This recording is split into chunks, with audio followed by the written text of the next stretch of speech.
আজকের দিনে কোন মেয়ের কথা বলবো আর কোন মেয়ের কথা বলবো না আমি নিজেই জানি না।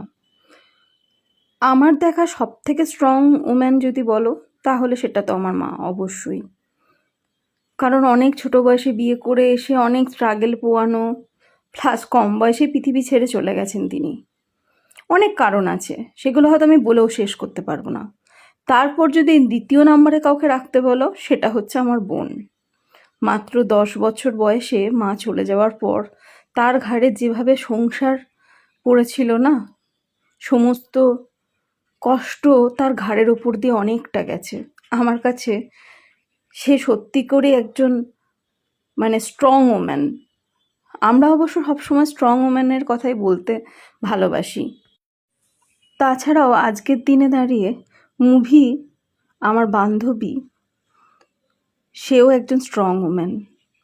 এক জায়গায় চাকরি করে আর এক জায়গায় বাবা মাকে দেখা, সমস্ত কিছু সে করেছে। পিউদি কবে ঠাকুমা মারা গেছে তারপর গোটা বাড়িতে একা থাকা, পরিশ্রম করা, পার্লারের কাজ করে রোজগার করা খুবই কঠিন। এছাড়াও বর্ণালী